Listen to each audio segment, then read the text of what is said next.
நானும் கவினும் ரொம்ப ட்ரூவாக லவ் பண்ணோம். கொஞ்சம் செட்டில் ஆக டைம் தேவைப்பட்டுச்சு. மே 30 அப்போ வந்துட்டு சுஜித்தும் கவினும் பேசிக்கிட்டாங்க. அப்போ அந்த டைமுக்குள்ள வந்துட்டு அப்பா கிட்ட சுஜித் சொல்லிட்டான். அப்பா வந்துட்டு இந்த மாதிரி லவ் பண்ணுறியான்னு என்கிட்ட கேட்டப்ப இல்லைப்பா நான் லவ் பண்ணல அப்படின்னு சொல்லிட்டேன். ஏன்னா கவின் என்கிட்ட டைம் கேட்டிருந்தான். இன்னொரு 6 months கழிச்சு சொல்லு ப்ளீஸ் அப்படின்னு சொல்லியிருந்தான். அதனால வந்துட்டு நான் வந்துட்டு அப்பா கிட்ட அன்னைக்கு சொல்லலை. அதுக்குள்ளே நெக்ஸ்ட் அப்கமிங் மந்த்துக்குள்ளே இப்படி ஆயிடுச்சு. 2 பேருக்குள்ளே என்ன கான்வர்சேஷன் போச்சுங்கிறது தெளிவாக தெரியாது. ஆனால் கவினுக்கு ஃபோன் பண்ணி சுஜித் வந்துட்டு பொண்ணு கேட்க வாங்க, இவ மேரேஜ்க்கு மூவ் பண்ணாதான் அடுத்து என்னோட ப்ரொஃபஷனை பார்க்க முடியும் அப்படின்னு சொன்னான் அப்படிங்கிறதே எனக்கு தெரியும் கண்டிப்பாக. அதுக்கப்புறமா வந்து 27 என்ன நடந்துச்சு அப்படின்னா, அன்னைக்கு கவின் வராங்கிறது எனக்கு தெரியாது. நான் 28 ஈவினிங் தான் வர சொல்லியிருந்தேன். அவங்க தாத்தாக்கு தலையில் சூச்சர்ஸ் இருந்ததுனால நான் வந்துட்டு ரூம் பார்த்துட்டு அட்மிட் பண்ணணும்னு யோசிச்சிருந்தேன்.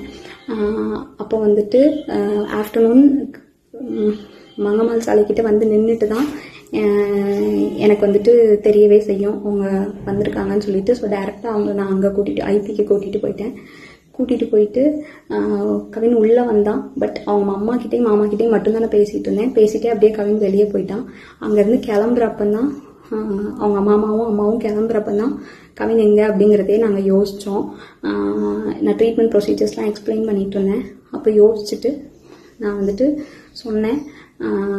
அவங்க அம்மா வந்துட்டு கால் பண்ணாங்க, அவனுக்கு எடுக்கல. நானும் கால் பண்ண எடுக்கல. நீங்கள் வேணால் பசிக்குதுன்னு சொன்னாங்க அவங்க அம்மா, சாப்பிட போங்க, நான் வேணால் வர சொல்கிறேன்னு சொல்லியிருந்தேன். அதுக்குள்ளே இப்படி ஆயிடுச்சு. ஸோ வந்துட்டு இது தேவையில்லாமல் நிறையா இஷ்டத்துக்கு யாரும் வதந்தியை கிளப்ப வேண்டாம். உங்களுக்கு தோணுது எல்லாத்தையும் பேசாதீங்க. எங்கள் அப்பா அம்மாவுக்கு இதில் எந்த சம்மந்தமுமே கிடையாது, அவங்களுக்கு தெரியாது. இதை இதோட விட்டுருங்க. அவ்வளோதான். அனைவருக்கும் வணக்கம். இப்போல்லாம் யார் சாதி பார்க்குறா? சாதி எல்லாம் அந்த காலத்தில் பார்த்தாங்க. இப்போ யாருமே சாதி பார்த்து பழக மாட்டாங்க. எங்கள் ஊரில் அந்த பழக்கமே கிடையாதுங்க. எங்கள் ஊருக்கும் சாதிக்கும் ரொம்ப தூரம் இருக்குங்க. சாதி கொலைகள் இப்போ எங்கேயுமே நடக்காதுங்க அப்படின்னு சொல்லிக்கிட்டு இருக்க காலகட்டத்தில் நம்ம எல்லாம் வளர்ச்சி அடைஞ்சிட்டோம். நம்ம ஐடி கம்பெனிக்கு வேலைக்கு போயிட்டோம். நான் நல்லா சம்பாதிக்க ஆரம்பிச்சிட்டேன். எங்கள் அப்பா டீச்சராக இருக்கார், எங்கள் அம்மா டீச்சராக இருக்கிறாங்க.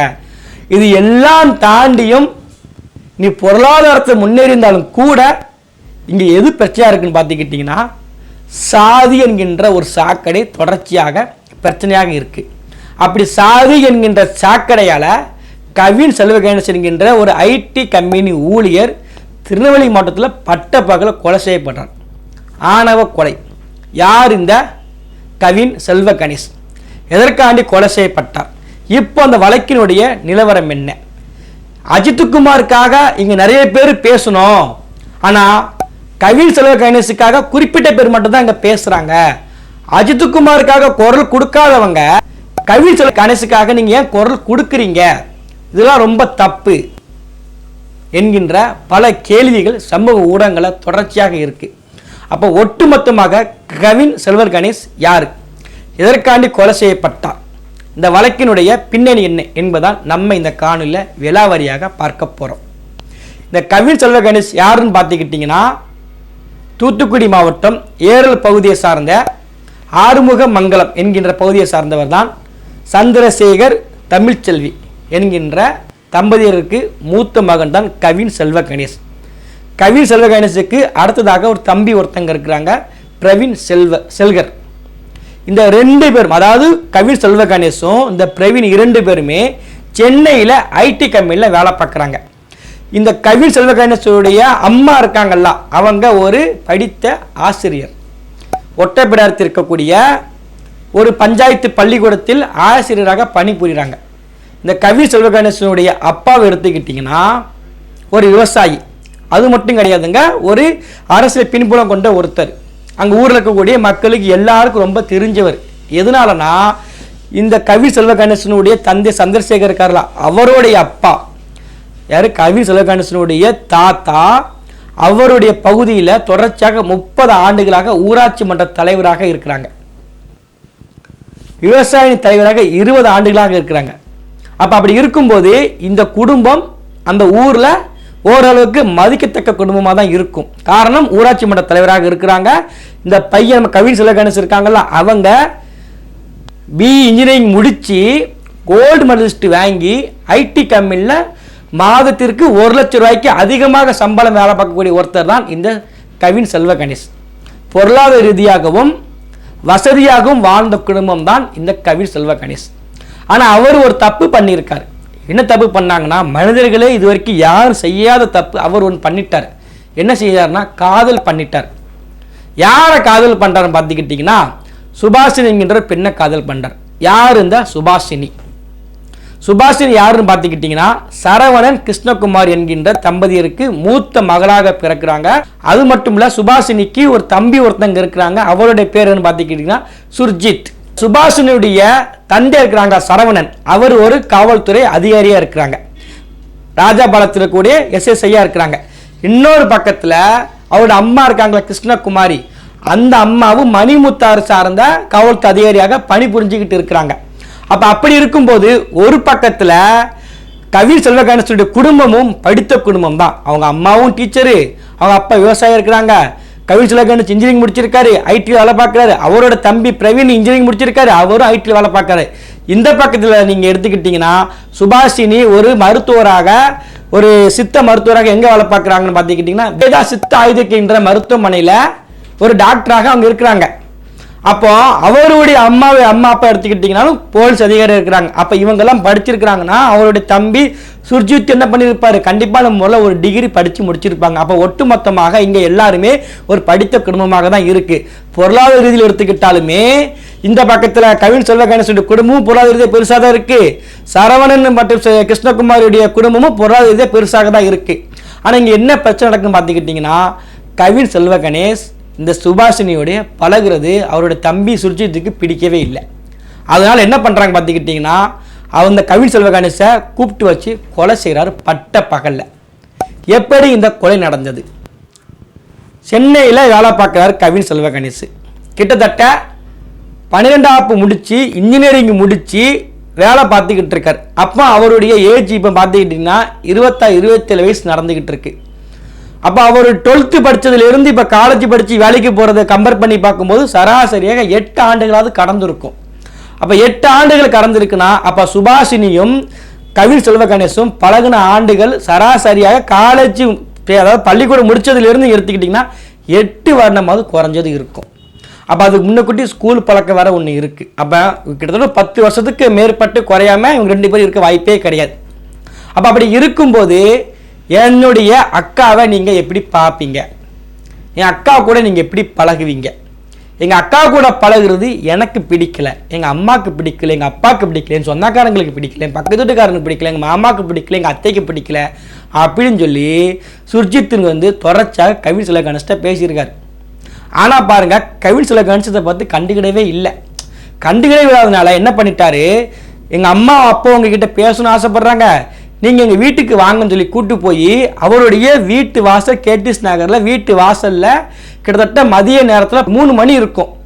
3 மணி போல் அவர் கண்ணில் மிளவாத்தில் தூவி அருவாள் எடுத்து வெட்டிட்டேன் அப்படின்னு சொல்லி சுர்ஜித் வாக்குமூலம் கொடுக்குறாரு. இதில் வெட்டின சுர்ஜித் என்ன பண்ணுறாரு, நேராக எங்கேயும் ஓடி ஒளியலை. ஒரு லாட்ஜில் போய் அவரை போய் பிடிச்சாங்க, இல்லை வெளியூருக்கு ஓடி போயிட்டாரு, அங்கே உள்ள காவல்துறை அதிகாரி ஓடி போய் பாஞ்சு பிடிச்சாங்க, பார்த்தீங்கன்னா எதுவுமே கிடையாது. நான் ஒருவரை கொலை செய்து விட்டேன், இப்படி தான் கொலை பண்ணேன் அப்படின்னு சொல்லி நேராக காவல்துறை அதிகாரியை போய் சந்தித்து நேராக அங்கே போய் டேரெக்டாக அவரே சரணடைஞ்சிட்டார். எத்தனை பேர் கொலை பண்ணீங்க? நான் ஒருத்தனே கொலை பண்ணிட்டேன் அப்படின்னு சொல்லி வாக்குமூலம் கொடுக்குறாரு. இப்போ இறந்தது பார்த்துக்கிட்டிங்கன்னா ஒரு பட்டியலத்தை சார்ந்த சகோதரர். இப்போ பொதுவாக இருக்கக்கூடிய பொசிஷன் என்னன்னு பார்த்துக்கிட்டிங்கன்னா, இந்த மாதிரி ஒரு விஷயம் நடக்குன்னா அது நேரடியாக டிஎஸ்பி விசாரிப்பாங்க. ரெண்டாவது, பாதிக்கப்பட்ட மக்களை நேரடியாக யார் பார்க்க போகணும்னு பார்த்துக்கிட்டிங்கன்னா மாவட்ட ஆட்சித்தலைவர் நேரடியாக களத்துக்கு போய் நின்று பார்க்கணும். அதுதான் விதிமுறை இருக்குது. ஆனால் இப்போ வரைக்கும் தூத்துக்குடியை சார்ந்த மாவட்ட ஆட்சித்தலைவர் நேரடியாக அந்த கவின் செல்வகணேசனுடைய வீட்டுக்கு போகவே இல்லை. இன்னொரு பக்கத்தில் இப்போ வரைக்கும் அவருடைய உடலை பெற்றோர்கள் வாங்கலை. எதற்காண்டி வாங்கலைன்னா, அவங்களுடைய அம்மா அப்பா இருக்கிறாங்க, யாரு, சுபாஷினியுடைய அம்மா அப்பா சரவணன் கிருஷ்ணகுமார், இந்த 2 பேர் மீதும் வழக்கு பதிவு பண்ணிட்டீங்க, நீங்கள் அவங்க அரெஸ்ட் பண்ணுங்க, நீங்கள் அவங்க பின்புலமாக இருக்கிறாங்க, அதனால தான் அந்த சுர்ஜித்துங்கிற கொலையே பண்ணியிருக்காரு. அப்போ நீங்கள் அவங்க 2 பேரும் அரெஸ்ட் பண்ணுங்கன்னு சொல்கிறக்கூடிய நேரத்தில் இப்போ நம்ம பேசிக்கிட்டு இருக்க கொஞ்சம் நேரத்துக்கு முன்னக்கூட்டி தான் இந்த வழக்கு நேரடியாக சிபிசிஐடிக்கு நேரடியாக போகுது. சரவணன் மற்றும் கிருஷ்ணகுமாரியை விசாரிக்க ஆரம்பிக்கிறாங்க, பணியிடை நீக்கமும் பண்ணியிருக்கிறாங்க. அப்போ இது ஒரு பக்கத்தில் இருந்தாலும் கவின் செல்வ கணேசு எப்படி காதல் பண்ணலாம்? எத்தனையோ பெண்கள் இருக்கிறாங்க, ஏன் நீங்கள் இவங்களை மட்டும் காதல் பண்ணுறீங்க? அப்போ வெட்ட தான் செய்வாங்க. ஏன் உங்கள் சாதியில் பெண்கள் இல்லையா? உங்கள் இதில் பெண்களே கிடையாதா? கஷ்டப்பட்டவங்க நீங்கள் வந்து பெண்கள் நீங்கள் பார்க்க மாட்டீங்களா என்கின்ற கேள்வி இணையதளத்தில் அடுக்கடுக்காக கேட்குறாங்க. இதில் நம்ம அவங்கக்கிட்ட கேட்கக்கூடிய விஷயம் என்ன பார்த்துக்கிட்டிங்கன்னா, நீங்கள் என்னைக்காவது கேள்விப்பட்டிருக்கிறீங்களா? நம்ம தமிழ்நாட்டை சார்ந்த ஒரு பெண்ணை ஆந்திராக்காரன் வந்து காதலிச்சிட்டான், கேரளாக்காரன் காதலிச்சிட்டான், அதனால ஏன் விட்டு போனீங்க எப்படா காதலிப்புன்னு சொல்லி எங்கே நீங்கள் வெட்டி நீங்கள் கேள்விப்பட்டிருக்கிறீங்களா? நீங்கள் எப்போவாவது கேள்விப்பட்டிருக்கீங்களா? நம்ம ஊர் பொண்ணை ஒருத்தன் காதலிச்சாங்கிறதுக்காண்டி வெளிநாட்டுக்காரனை என் பொண்ணை வெளிநாட்டில் படிக்க வச்சா என் பொண்ணை நீ கல்யாணம் பண்ணுவியா அப்படின்னு சொல்லி அந்த வெளிநாட்டுக்காரனை வெட்டி நீங்கள் எங்கேயா கேள்விப்பட்டிருக்கீங்களா? கேள்விப்பட்டிருக்கவே மாட்டோம். அங்கே கல்யாணம் நடந்துச்சுன்னா தமிழ்நாடு சார்ந்த ஒரு பொண்ணுக்கு வெளிநாட்டில் இருக்கக்கூடிய வெள்ளைக்காரனு கல்யாணம் பண்ணால் இன்றைக்கி செய்தி ஊடகங்களில் தமிழ்நாட்டு முறைப்படி வெள்ளைக்காரர் ஒருத்தர் நம்ம ஊர் பொண்ணை கல்யாணம் பண்ணுறான்னு சொல்லி ஊடகங்கள் என்ன பண்ணுறாங்கன்னா பேசி பெருசாக ஆக்குவாங்க.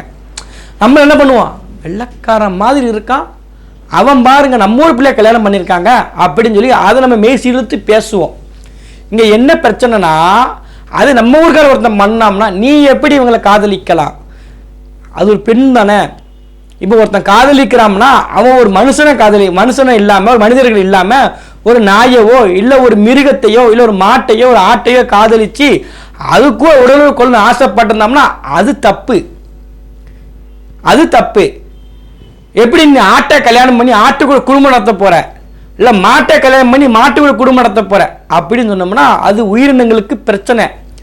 அதனால நீங்கள் கேள்வி கேட்கலாம், எப்படி நீ மாட்டை கல்யாணம் பண்ணுன்னு சொல்லி கேள்வி கேட்கலாம். ஆனால் இங்கே என்னன்னா, கல்யாணம் பண்ணுறது இவங்க யாரை கல்யாணம் பண்ணுறாங்க, ஒரு ஆணு ஒரு பெண்ணை திருமணம் பண்ணுறாங்க. இதுக்கு இடையில என்ன பண்ணுறாங்கன்னா 2 கண்ணு 2 மூக்கு எல்லாமே எல்லாருக்கும் இருக்க மாதிரி தான் அந்த பெண்ணுக்கும் அந்த ஆணுக்கும் இருக்க போகுது. இதில் என்ன இடையில வருதுன்னா ஒரு தடுப்பு சோறு வந்து நிற்கி, என்னது, சாதி மதம், இந்த 2 தான் இங்கே நிற்கி. ஆனால் இதே இது வேற ஊருக்காக கல்யாணம் பண்ணோம்னா நம்ம ஊருக்காக தான் பெருமையாக பேசுகிறாங்க. வந்து காரணம் என்னன்னா, இங்கே இருக்கக்கூடிய சுற்று வட்டாரத்தில் இருக்கக்கூடிய அழுக்கு. நம்ம சொந்தக்காரர் என்ன நினைப்பான், பக்கத்து வீட்டுக்கார நம்மளை காரி துப்புவானே. அப்போ இது நமக்கு வந்து என்னது, பெரிய அவமானம். அப்போ இந்த அவமானத்தை துடைக்கணும்னா கொலை கூட பண்ணிடலாம், ஆனால் அந்த பொண்ணு அவங்க கூட காதலிச்சு கல்யாணம் மட்டும் பண்ண விட்டுறவே கூடாது. அதனால நமக்கு குடும்பத்துக்கே பெரிய அவமானம். அப்போ என்ன பண்ணலாம், நீ கொலை பண்ணி நீ அவனை கொன்று உன் வாழ்க்கையை நாசமாக ஆக்கிப்போ, ஆனால் அவன் கல்யாணம் மட்டும் பண்ணிடக்கூடாது. நம்ம சாதிக்க அவமானம், நம்ம ஊருக்கே அவமானம், எப்படி நம்ம குலத்துக்கு அவமானம் அப்படின்னு சொல்லி ஒரு போலியான கட்டமைப்பை தொடர்ச்சியாக உருவாக்கினுடைய விளைவு இன்னைக்கு கவின் செல்வ கணேஷ் இறந்து போயிட்டார். இன்னொரு பக்கத்தில் அஜித்குமார் என்கின்ற ஒருத்தர் சிவகங்கை மாவட்டம் சார்ந்தவர் இறந்து போகிறார். அவர் இறந்ததையும் கவின் செல்வ கணேஷ் இறந்து ஒப்பிட்டு இவங்களுக்காக நீங்கள் யாருமே பேசலை, அஜித்குமாருக்காக இவருக்காக நீங்கள் ஏன் பேசுறீங்கன்னு சொல்லி கேட்குறாங்க. அஜித்குமாருக்காக நம்ம பேசணும், கண்டிப்பாக நம்ம நீதி கேட்கணும், அதில் மாற்றுக்கிறது கிடையாது. ஆனால் 2 கொலையும் ஒன்றா பார்த்தீங்கன்னா 2 கொலையும் ஒன்று கிடையாது இங்கே வந்து. ஏன்னா அது அரசனுடைய அலட்சிய போக்கு, இது சமுதாயத்தினுடைய சீரழிவு. 2க்கு வித்தியாசம் இருக்குது. அஜித்குமாருக்கு ஒன்றுனா சிவகங்கையில் இருக்கக்கூடிய ஏடிஎம்கே கட்சிக்காரங்க நேரடியாக போராட்ட காலத்துக்கு போய் போராட்டம் பண்ணினாங்க. ஏன் நீங்கள் வந்து கனிமொழி போகலை, ஏன் உதயநிதி ஸ்டாலின் போகலை கேள்வி கேட்டாங்க. கொரோனா காலகட்டத்தில் பெலிக்ஸ் ஜெயராஜனுடைய இழப்பிற்கு கனிமொழி உதயநிதி ஸ்டாலின் நேரடியாக போனவங்க இங்கே இருக்கக்கூடிய அஜித்குமார் இறப்பிற்கு ஏன் போகன்னு சொல்லி கேள்வி கேட்டாங்க. அந்த கேள்வி நியாயமானது. ஆனால் இதே தூத்துக்குடி மாவட்டம் ரொம்ப இல்லை, இந்த பக்கத்தில் இருக்கு. தூத்துக்குடி மாவட்டத்தில் ஏடிஎம் கட்சிக்காரங்களே கிடையாதா? அங்களுடைய பாராளுமன்ற உறுப்பினர் ஒருத்தங்க இருக்காங்களா இல்லையா? அஜித்குமாருக்காக போராடி இணையதளம் முழுக்க பேசி தொடர்ச்சியாக 3 நாட்களாக அஜித்குமாருடைய மரணம் அஜித்குமாருடைய பேசும் பொருளாக இருந்தது. அது எல்லாம் இருக்கணும். அது அரசினுடைய அலட்சியம் கண்டிப்பான முறையில் இருக்கல, மாற்றுக்கிறது கிடையாது. அது அரசு இணைத்த ஒரு நிமிடத்தை சரி செய்து விட முடியும், ஒரு நிமிஷம் தான். ஆனால் இங்கே அப்படியா இருக்கு? கவின் செல்வ கணேசனுடைய இறப்பு ஒருத்தரோட முடிஞ்சு போறதா இல்லை ஒருத்தரோட சரி செய்யறதா? இது கிடையாத. பல தலைமுறையாக ஒரு நச்சு விதைய பல தலைமுறையை விதைச்சிக்கிட்டே இருக்கிறாங்க, விதைக்கிறாங்க. மதிப்பிற்குரிய தூத்துக்குடி நாடாளுமன்ற உறுப்பினர் அக்கா கனிமொழி அவர்கள் பாராளுமன்றத்தில் போய் பேசுறாங்க, தனி சட்டம் வேணும் அப்படின்னு சொல்லி. Have we even thought of bringing a bill to end the honor killings, which happens in the name of caste religion? What sin have these young people, young women and men in this country, other than being in love? They're being killed. Every day there are news reports. What laws are we bringing to stop this? Nothing. And sir, பாராளுமன்றத்தில் பேசுறாங்க. ஆனா பக்கத்தில் கூடிய தன்னுடைய சகோதரர் ஐயா முத்துவேல் கருணாநிதி ஸ்டாலின் கிட்ட போய் கோரிக்கை வைக்க மாட்டேங்கிறாங்க, தனி சட்டம் தமிழ்நாட்டில் ஏத்துங்கன்னு சொல்லி. ஏன்னா தமிழ்நாட்டிலேயே ஒட்டுமொத்த இந்தியாவிலேயே சுயமரியாதை திருமணம் என்கின்றத கொண்டு வந்தது பேரறிஞர் அண்ணா. எங்கேயுமே கிடையாது. சுயமரியாதை திருமணம் தமிழ்நாட்டில் மட்டும்தான் உண்டு. அப்போ அந்த சுயமரியாதை திருமணத்தில் இருக்கக்கூடியதுல மிக முக்கியமான ஒன்று, திருமணம் எப்படி, இது கலப்பு திருமணம் கிடையாது. சீமானான தான் சொல்லுவார் கலப்பு திருமணம், நான் மாட்டியா கல்யாணம் பண்ணிட்டான், அது என்ன கலப்பு திருமணம் சொல்றேன்னு சொல்லுவாங்க. அந்த மாதிரி இது கலப்பு திருமணம் கிடையாது. ஒரு சாதி இன்னொரு சாதி விட்டு ஒரு பெண்ணு ஒரு ஆண் கல்யாணம் பண்றாங்கன்னா அதுக்கு இங்க அச்சுறுத்தலாக இருக்கு. அப்ப அதற்கு பாதுகாப்பு கொடுக்க வேண்டியது அரசினுடைய கடமை. அது திமுக பரவாயில்ல, அதிமுக ஆட்சி பண்ணாலும் பரவாயில்ல, எந்த ஆட்சி வந்தாலுமே அதற்கென்று தனி சட்டம் இயற்ற வேண்டும். மதிப்பிற்குரிய தமிழ்நாட்டினுடைய விடுதலை சிறுத்தை கட்சி மற்றும் கம்யூனிஸ்ட் கட்சி ஒரு தீர்மானம் கொண்டு வந்து பேசும் பொருள் ஆக்கும்போது இது மிக மிக வேதனையான ஒன்று. தமிழ்நாட்டினுடைய வரலாற்றுக்கு, தமிழ்நாட்டினுடைய சமூக நீதி கோட்பாட்டுக்கு எதிரான ஒன்று. எனவே இதில் அரசு உரிய கவனத்தை செலுத்த வேண்டும். ஆணவ கொலை தடுப்பு சட்டத்தை இயற்ற வேண்டும். தமிழ்நாட்டு முதலமைச்சர் அதில் சொன்னாரு, நமது திராவிட மாடல் அரசு பொறுப்பேற்றதிலிருந்து இது போன்ற பிற்போக்குத்தனமான சமூக குற்றங்களுக்கு எதிரான நடவடிக்கைகள் மிகவும் தீவிரமாக கண்காணிக்கப்பட்டு வருகின்றன. இதன் காரணமாக இது போன்ற இனங்களில் பதிவு செய்யப்படும் வழக்குகளில் குற்றவாளிகளுக்கு முறையான தண்டனை வாங்கி தரப்படுகிறது.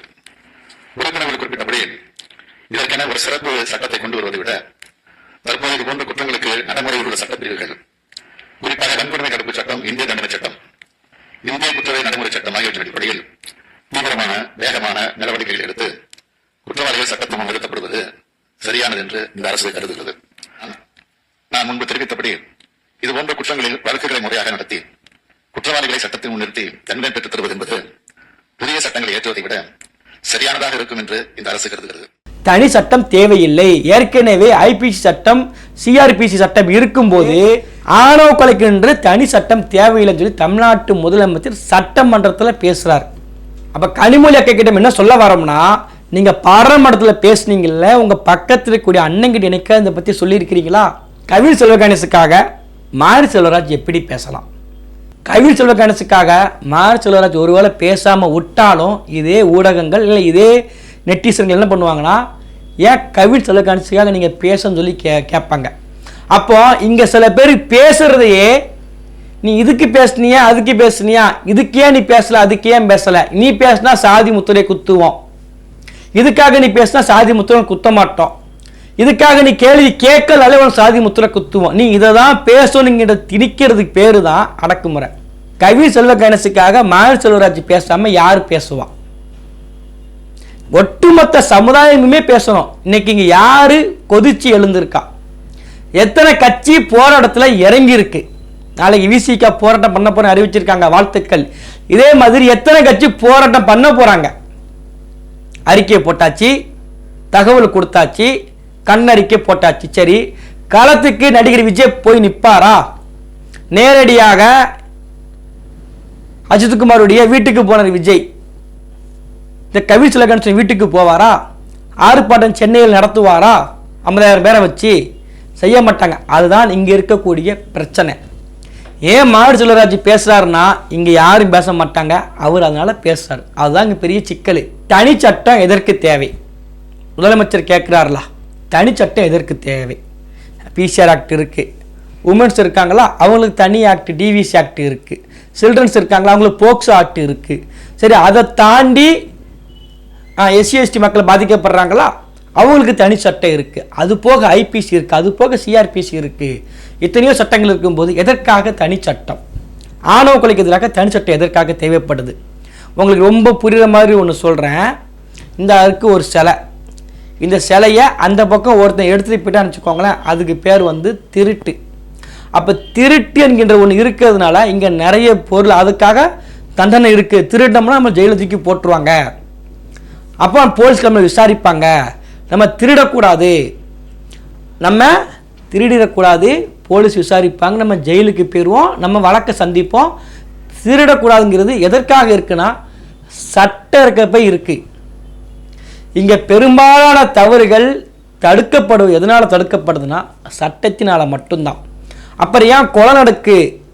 அப்போ அதுக்கு தான் பிஎன்எஸ் 101 செக்ஷன் இருக்க, ஐபிஎஸ்ல 300 இருக்க. அப்புறம் அப்படி இருக்கும்போது ஏன் கொலை நடக்கு? எதுக்கு திருட்டு நடக்கு? பிஎன்எஸ் ஆக்ட்ல திருட்டுல இருக்க அப்படின்ற ஒரு கேள்வி எழும். என்ன சட்டம் இருந்தாலுமே தவறு செய்வன் தவறு செஞ்சுக்கிட்டே தான் இருப்பான். அவனுக்கு தண்டனை எது கொடுக்கும்னா சட்டம் தான் கொடுக்கும். சட்டத்தின் மூலமாக தான் இந்த நாடு இந்த உலகமே ஆட்சி பண்ணிக்கிட்டு இருக்கு. அரசோ எதுவுமே கிடையாது. அந்த அரசை வடிவமைப்பது, இந்த அரசை உருவாக்குவது, அரசை வழிநடத்துவது என்னது? சட்டம். அப்போ தனிச்சட்டம் இருந்துச்சுன்னா இங்கே நிறைய பேர் என்ன நினைக்கிறாங்கன்னா தனிச்சட்டம் இருந்தால் அது எஸ்சி எஸ்டி மக்களுக்கு மட்டும்தான் பயன்போட்டு நினைக்கிறாங்க. கிடையாது. ஆணவ கொலை என்பது நான் இந்த சாதியில் பிறந்து விட்டேன், என் பெண்ணை நீ கல்யாணம் பண்ணிட்டேன்னு சொல்லி ஒரே பிசி எம்பிசியை கல்யாணம் பண்ணஞ்சிருந்தாலும், எம்பிசி பிசியை கல்யாணம் பண்ணஞ்சிருந்தாலும், பிசி பிசியை கல்யாணம் பண்ணஞ்சது தான் அதனால கொலை நடந்தால் அதுக்கு பேர் தான் ஆணவ கொலை.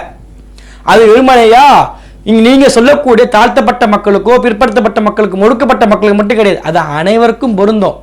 ஒரு கொலை நடக்கினாலே அது ஆணவ கொலையாக இருந்துச்சுன்னா அது ஆணவ கொலையை பதிவு பண்ணும்போது தனி சட்டமாக இருக்கும்போது அதுக்கு நீதிமன்றம் தனியாக இருக்கும், வழக்கு தனியாக நடக்கும், ஆக்ட் தனியாக வரும்போது குற்றங்கள் குறைவதற்கு வாய்ப்புகள் அதிகமாக இருக்கு. அப்போ தனிச்சட்டம் இயற்றுனா நிறைய பேருக்கு ஒரு ஆண் பாதிக்கப்பட்டா பெண் பாதிக்கப்பட்டா அதுக்கு சட்டம் இருக்கு. ஆனால் ஒரு ஆண் காதலிச்சு கொலை பண்ணிட்டாங்க, ஒரே காரணத்தை கொலை பண்ணிட்டா வெறுமனே ஐபி செக்ஷன் மட்டும் தான் இருக்கு, வேற எந்த சட்டமும் கிடையாது. அப்போ அதற்காக தமிழ்நாட்டில் ஒரு சிறப்பு சட்டமாக இந்த தனிச்சட்டம் கொண்டு வாங்கன்னு சொன்னால் அரசு கொண்டு வர மாட்டேன்னு சொல்லுது. தனிச்சட்டம் கட்டாயமான முறையில் வேணும். இந்த காதல் இருக்கலாங்க, எத்தனையோ இளவரசை பார்த்துருச்சு, எத்தனையோ கோகுல்ராஜை பார்த்துருச்சு, எத்தனையோ மாடசாமி, கண்ணன், அப்படி எத்தனையோ பேரை பார்த்துருச்சு. இப்போ கடைசி அந்த காதல் பார்த்துருக்கக்கூடிய நமக்கு தெரிந்த ஒரு மரணம் தான் இந்த கவின் செல்வ கணேஷ். இன்னும் எத்தனையோ பேரை பார்க்கும். அங்கே இறந்தது இளவரசு தான், அங்கே இறந்தது கோகுல்ராஜ் மட்டும்தான். அதை தாண்டி அவங்களுடைய குடும்பத்துக்கு இழப்பாக இருக்குமே தவிர இது எல்லாத்துக்கும் ஒரு செய்தி. அப்படி தான் இந்த கவின் செல்வ கணேஷனுடைய இறப்பும் ஒரு செய்தி. இந்த செய்திக்கு முற்றுப்புள்ளி நம்ம கிட்ட தான் இருக்க தவிர வேறு எங்கேயும் கிடையாது. நல்ல சமுதாயம் பள்ளிக்கூடம் படித்தாலே தெளிவாக இருக்குன்னு சொல்லுவாங்க. இங்கே யாருமே படிக்காதவங்க கிடையாது. இந்த கொலை செய்யப்பட்ட கவின் செல்வ கணேஷும் படித்தவர் தான், கொலை செஞ்ச சுர்ஜித்தும் படித்தவர் தான். அப்போ இங்கே என்ன இருக்குன்னா உளவியலாகவே இங்கே மொத்தமாக பிரச்சனைகள் இருக்குது. அதை சரி செய்வது அரசினுடைய கடமை தாண்டி ஒவ்வொரு வீட்டில் இருக்கக்கூடிய பெற்றோருடைய கடமை. பெருமையை சொல்லி வளர்க்கதை விட கஷ்டப்பட்டு உழைச்சாதான் காசு, நீ நல்லா இருந்தால் தான் குடும்பத்தை காப்பாற்ற முடியும். இன்னைக்கு சுர்ஜித்துடைய வாழ்க்கையும் கேள்விக்குறி தான். வழக்கை சந்திக்கணும், நீதிமன்றத்துக்கு போகணும், இன்னும் அவருடைய வாழ்க்கையும் அப்படி தான். அப்போ அப்படி இருக்கும்போது ஒட்டுமொத்தமாக இங்கே என்ன நடக்கு? ஒரு சிஸ்டத்தை தாண்டி ஒரு குடும்பமே நிலகுழிஞ்சு போகுது, 2 குடும்பம் நிலகுழிஞ்சு போகுது. இதனால் என்னத்தை சாதிக்க போகிறோம்? சாதிக்க போகிறது ஒன்றும் கிடையாது. பெருமை வேணால் பேசிக்கலாம் தவிர ஒரு குப்பைக்கும் அது பயன்படாது.